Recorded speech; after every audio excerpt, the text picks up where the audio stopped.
Pregnant सास। जमाना कितना भी बदल जाए, इतना भी नहीं कि बहू घर आए और सास गर्भवती दिख जाए। देखो मीरा, माँ का पूरा ख्याल रखना है, उनसे अब काम नहीं होता है। क्यों, क्या हो गया है? तुम्हारी माँ तो हट्टी कट्टी दिख रही है, पूरी शादी में घोड़ी की तरह नाची है, अब क्यों काम नहीं होता उनसे? वो माँ प्रेग्नेंट है ना, बच्चा होने वाला है। मैं कभी भी भाई बन जाऊंगा इस साल के अंत तक। क्या बोल रहे हो? वो सर पर हाथ रखकर बैठ जाती है। यार, पहले क्यों नहीं बताया? कैसा मजाक है ये? झूठ बोल रहे हो ना? हाँ, झूठ बोल रहे हो ना? तभी ससुर की आवाज आती है। बहू, पानी गरम कर दे, तेरी सास को दवाई देनी है। समय पर दवाई ना दी तो परेशानी हो जाएगी। और हाँ, जरा काजू पीस कर दूध में मिलाकर ले आना। तेरी सास खुद से तो अपनी संभाल करेगी नहीं। हे भगवान, ये मैं क्या सुन रही हूँ? ये ससुर जी को क्या हो गया है? मैं क्या सोच कर आई थी? हाय रे, मैं तो किसी को मुंह भी नहीं दिखा पाऊंगी। अब ये रोना धोना बाद में करना, पहले गर्म पानी कर दो, माँ को दवाई देनी होगी।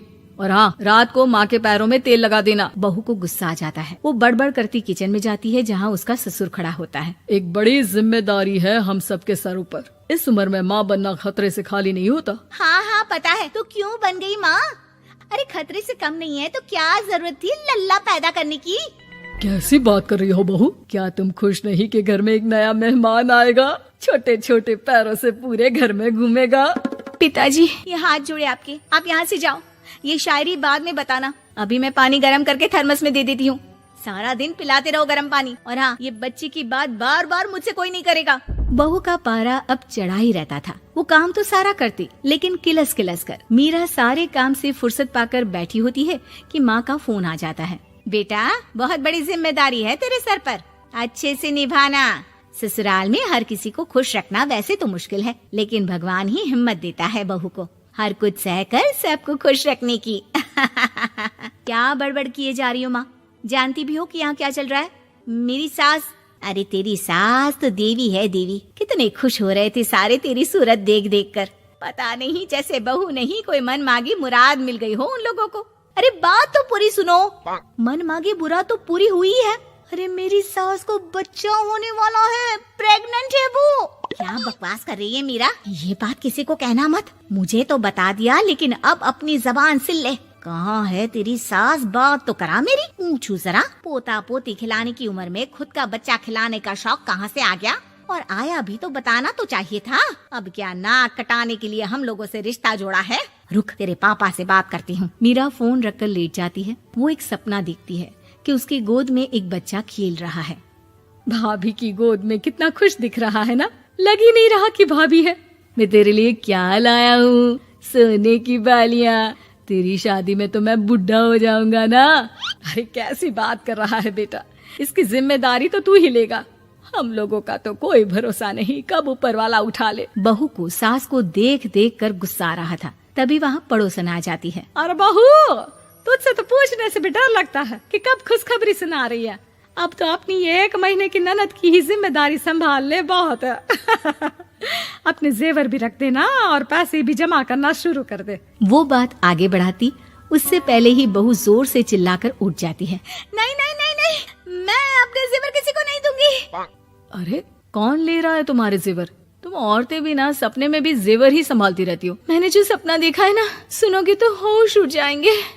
अच्छा, तुम अपना सपना बाद में बताना, पहले मेरा सुनो। कल मैंने इतना अच्छा सपना देखा, इतना अच्छा सपना देखा कि अगर वो पूरा हो जाता है ना तो मैं तुम्हारे लिए रानी हार बनवा दूंगा। बहू अब सारे गम भूलकर पति का सपना सुनने में लग जाती है। अरे क्या सपना था, बताइए ना। बोलिए भी तो, क्या सपना है? मैं पूरा कर दूंगी अगर बात रानी हार की है तो। बोलिए बोलिए। मैंने रात को सपना देखा कि माँ को बेटी हुई है और मुझे बहन। सच्ची, इस घर में बेटी हो जाए तो मैं तो झूम ही उठूं। मीरा का मुंह बन जाता है। वो चुप हो जाती है और सपने की बात याद करती है कि बेटी हुई तो उसे ही अपने गहने उसे देने होंगे। फिर तो रानी हार की जरूरत पड़ेगी ही। भाई लड़की बड़ी होगी, उसकी शादी होगी तो जेवर तो चढ़ाने ही होंगे ना, कहाँ से आएंगे वो? कितने समझदार हो तुम मीरा। मैंने भी यही सोचकर तुम्हारे लिए रानी हार लेने का सोचा था। अरे फूटी किस्मत मेरी जो ऐसा परिवार मिला। मेरे पापा की तो मैं अभी क्लास लगाती हूँ, जो सब जानते हुए भी ऐसे परिवार में मेरी शादी कर दी। बहू पिता को फोन लगाने ही वाली होती है कि ससुर की फिर से आवाज आती है। बहू, गरम पानी ले आ जल्दी, थर्मस में खत्म हो गया है। बाद में खबर लेती हूँ मैं पापा की, पहले सास को गर्म पानी दिया हूँ। बहू अभी किचन में काम कर ही रही थी कि मीरा के मम्मी पापा आ जाते हैं। वो हाथ में ढेर सारे फल लेकर आते हैं। मीरा के पिता मीरा के ससुर से कहते हैं, लीजिए भाई साहब, ये फल रखिए, बहन जी को खिला दीजिएगा। वैसे कैसी है उनकी तबीयत? बस पता तो है आपको, ऐसे वक्त में जो होता है बस वही सब। मुझे तो सुनकर बहुत गुस्सा आया था, लेकिन चलिए, भाग्य में जो है लिखा उसे कौन टाल सकता है। डॉक्टर को दिखाए? हाँ, बस डॉक्टर आने ही वाला है। अच्छा हुआ आप लोग भी आ गए। उतने में एक सुंदर सी लेडी डॉक्टर आती है। पेशेंट कौन है आप? अरे नहीं जी, मैं तो बहू हूँ इस घर की। मैं तो अभी सोच भी नहीं सकती पोता या पोती के बारे में। अभी तो मेरी सास ही। अरे चुप हो जाना, देख तो ले, डॉक्टर है ये, किसी के भी सामने गुस्सा फोड़ देती है। डॉक्टर कमरे में जाती है और थोड़ी देर बाद बाहर आ जाती है। पीछे से सास भी निकल आती है। हे भगवान, इतना दुख तो किसी को भी ना दे जितना मुझे दिया है। देखिए बहन जी, आप लोगों को तो ये सोचना भी नहीं चाहिए था। वही तो मैं भी कह रही थी कि आप लोगों के लिए तो सोचना भी गुनाह है, लेकिन अब पछताए होत क्या जब चिड़िया चुग गई खेत। डॉक्टर वहाँ से चली जाती है। मैं माँ नहीं बन सकती, मैं प्रेग्नेंट भी नहीं हूँ। ये कैसे? तुम तो बोल रही थी कि अरे वो गैस का दर्द था और पेट भी गैस से फूल रहा था। डॉक्टर ने चूर्ण दे दिया है, गर्म पानी से फाँकना है। हाँ? मैं अभी लाती हूँ गर्म पानी। अरे मैं तो गीजर ही लगा देती हूँ। हाय रे, खुशी के मारे पागल ना हो जाओ। दाल बराबर। आन्या डांस करने में उस्ताद। एक स्टेप जो वो देख लेती तो हूबहू उसे उतार देती। अरे आन्या बेटा, मेरी बेटी को भी डांस सिखा देना, उसका एनुअल प्रोग्राम है। हाँ आंटी, क्यों नहीं, अब कल शाम उसको भेज देना, मैं सिखा दूंगी। हाँ, नचनिया ही बन, आस पड़ोस के लोग तुझे इस्तेमाल कर रहे हैं। माँ, इस्तेमाल मेरा नहीं कला का हो रहा है। नाचना एक कला है, कला। आन्या हर बात में अच्छी थी, फिर चाहे वो अच्छा व्यवहार हो या फिर लोगों की मदद करना।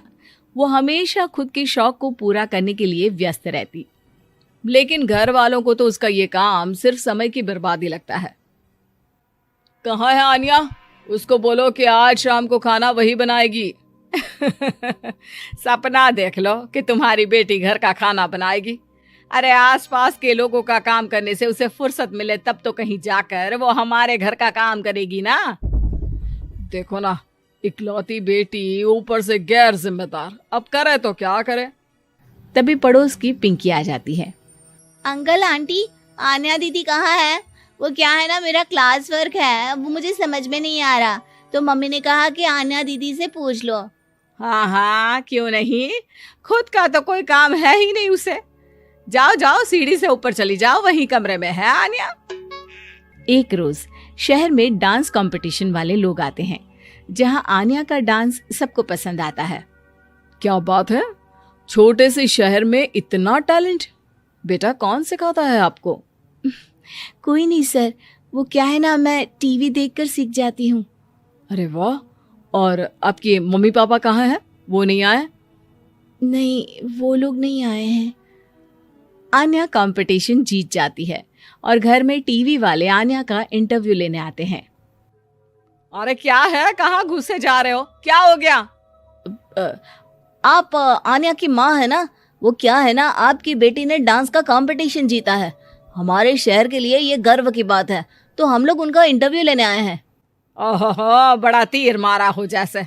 अरे उसे आता ही क्या है डांस के सिवा, कुछ और करती तो शायद गर्व होता। तभी वहां आन्या आ जाती है और पत्रकारों को इंटरव्यू देती है।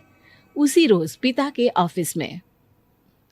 देखो तो आजकल के बच्चे कितने स्मार्ट हैं, धन्य है ऐसे बच्चों के माता पिता को। और किस्मत वाले होते हैं ऐसे माता पिता, वरना मेरी बेटी तो किसी काम की नहीं, सारा दिन बस नाच गाने में ही दिमाग लगाती रहती है। अरे वो बच्ची हमारे शहर की ही है, कितना नाम कमा रही है डांस में, हम तो उसकी बात कर रहे हैं। अच्छा, कोई डांस में भी नाम कमा सकता है? अरे दे देना भाई पेपर की कटिंग, दिखाऊंगा आन्या को भी मैं। क्या नाम बताया? आन्या। यही तो नाम है मेरी बेटी का, आन्या शर्मा। बड़े उम्मीद से रखा था कि कुछ अच्छा नाम कमाएगी, लेकिन नहीं। आजकल के बच्चों को माँ पापा की इमोशन की कदर है क्या? अरे ये देखिए, इस बच्ची का नाम भी आन्या शर्मा ही है, जो पूरे शहर का नाम रोशन कर रही है। पिता अखबार देखते हैं तो सामने बेटी की ही फोटो रहती है। लेकिन ये क्या, जिस फोटो को देखकर हर कोई गर्व कर रहा था, पिता को उस पे कुछ भी खास दिखाई नहीं देता। हमारी ही औलाद है ये। पता नहीं कब कहाँ जाकर नाम लिखवाती है, मुझे तो पता भी नहीं है। अरे शर्मा जी, जरा मिलवा दीजिए ना अपनी बच्ची से। मैं अपनी बेटी को भी ऐसा ही बनाना चाहती हूँ। मेरी बेटी को कुछ टिप्स दे देगी करियर को लेकर। अच्छा, ये दिन आ गया आपकी बेटी के, ले आइए कभी भी, लेकिन बाद में अफसोस ना करिएगा। सभी को आन्या के पिता की बात पर हैरानी होती है कि इतनी टैलेंटेड लड़की के माता पिता आखिर उससे चाहते क्या है। पिता घर आते हैं और माँ से कहते हैं, पता है तुम्हारी लड़की क्या कर रही है, या फिर ऐसे ही व्यस्त रहोगी हमेशा? अरे पता है मुझे, पर आपको कैसे पता चला? अरे कुछ पत्रकार आए थे, पता नहीं कहाँ कौन सा कंपटीशन जीत कर आई है।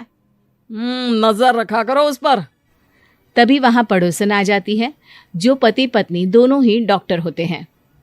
नमस्ते भाभी, बधाई हो आपको आन्या की कामयाबी की। भाई भगवान बेटी दे तो ऐसी। कहाँ है वो?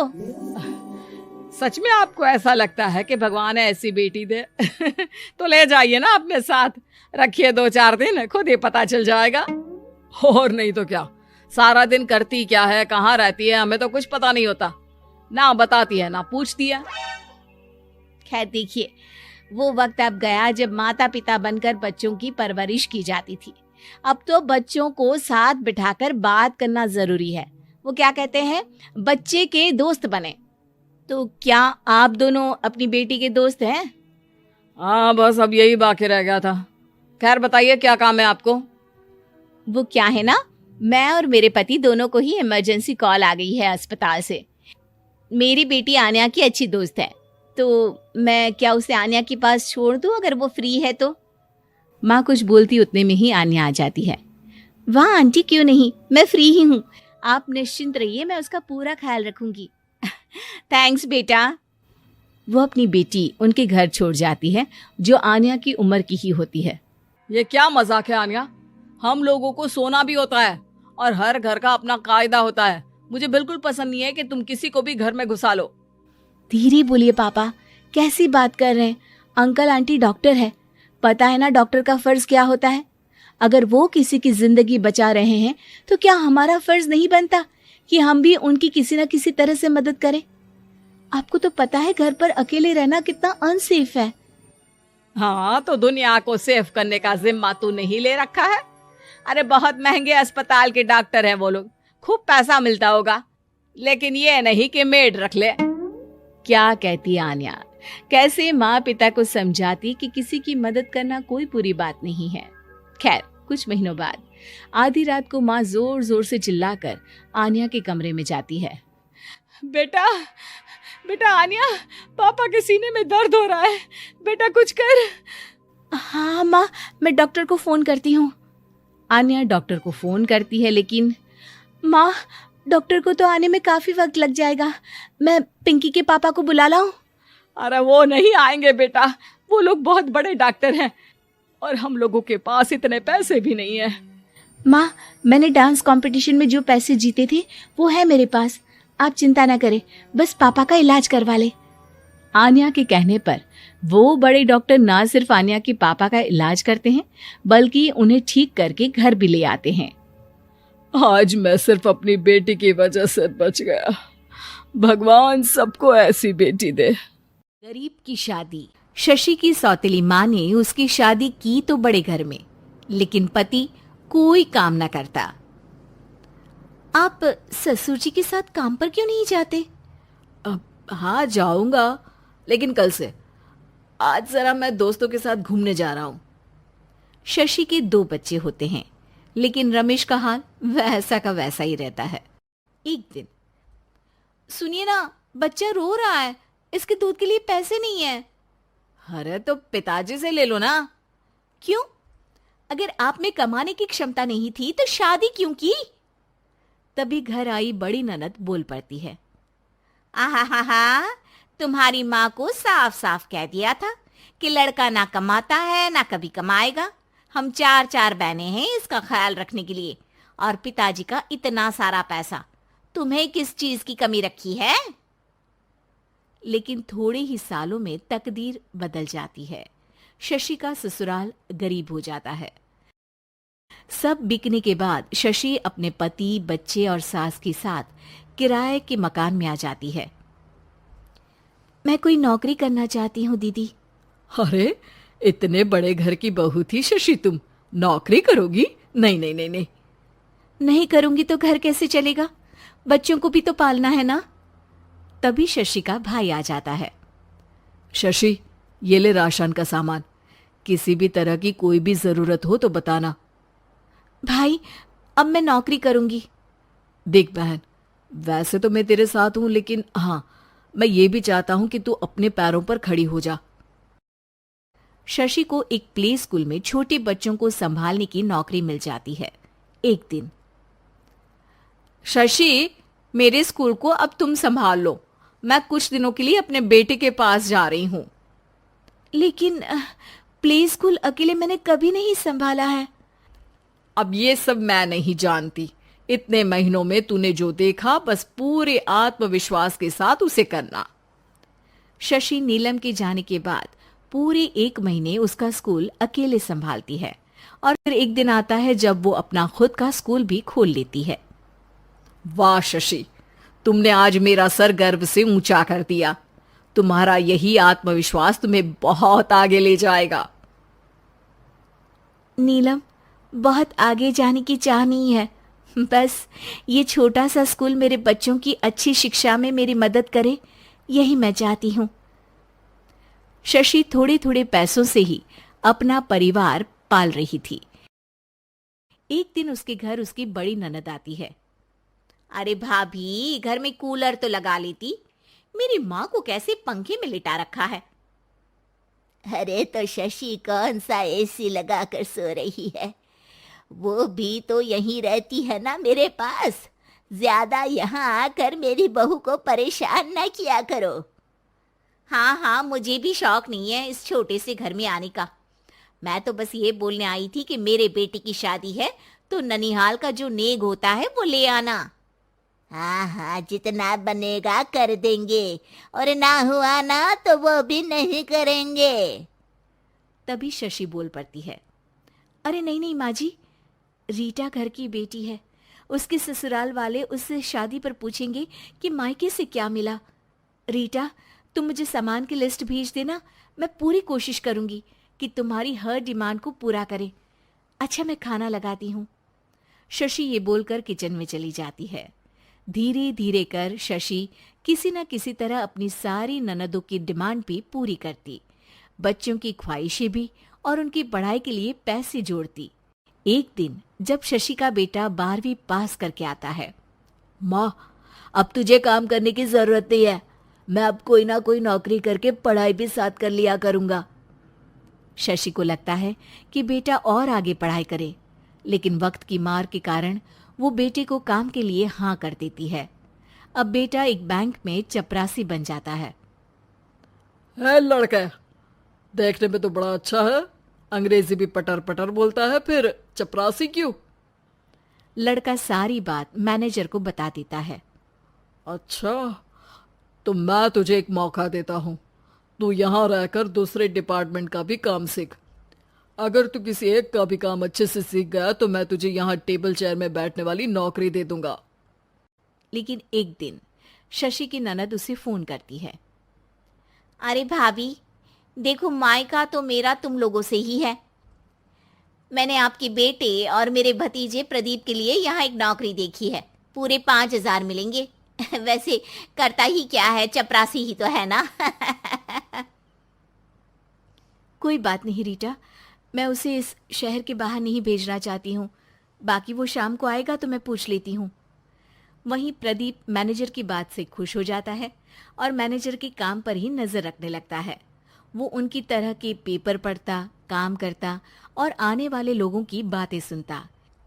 एक दिन बैंक में ऑडिट वाले आते हैं। ये गलत है, पूरी बैलेंस शीट नहीं मिल रही है, कहीं ना कहीं गड़बड़ है। ए मैनेजर, क्या करते हो? बैंक के पैसों का हिसाब सही नहीं है। मैनेजर के पसीने छूट जाते हैं। तभी प्रदीप वहां जाता है। अब क्या मैं ये बैलेंस शीट देख सकता हूँ? अरे बेटा, मजाक नहीं, जाओ पानी लेकर आओ एक गिलास। प्रदीप मैनेजर को पानी लाकर देता है और फिर ऑडिटर से कहता है, देखिए सर, मैं आपको बता सकता हूँ कि कैसे बैलेंस शीट को आप लोग गलत तरीके से जोड़ रहे हैं। ऐसा बोलकर प्रदीप एक एक कर सारे डाउट क्लियर कर देता है। अरे हाँ, ये तो पॉइंट हमने देखे ही नहीं थे। गुड, कौन है ये बच्चा? तभी मैनेजर बोल पड़ता है, अब हमारे यहाँ अकाउंट में नया आया है। ऑडिटर के जाने के बाद, वाह प्रदीप, आज तो तुमने मेरी नौकरी बचा ली। और आपने भी तो मेरी नई नौकरी लगा दी, अकाउंटेंट की।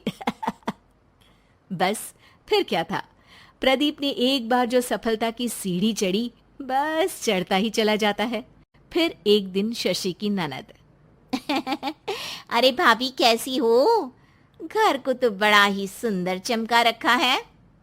अरे बेटी, कैसे आना हुआ? तू तो इस छोटे से घर में आना भी नहीं चाहती थी, कोई खास काम है क्या? अब हाँ, वो माँ, मेरा जो मजला बेटा है ना, वो अकाउंट से पढ़ाई कर रहा है, तो प्रदीप से बोलकर उसकी भी कहीं अच्छी नौकरी लगा दो ना। सास और शशि समझ जाते हैं कि कैसे पैसे आते ही लोगों के बात करने के तरीके से लेकर रिश्ते निभाने तक में बदलाव आ जाता है।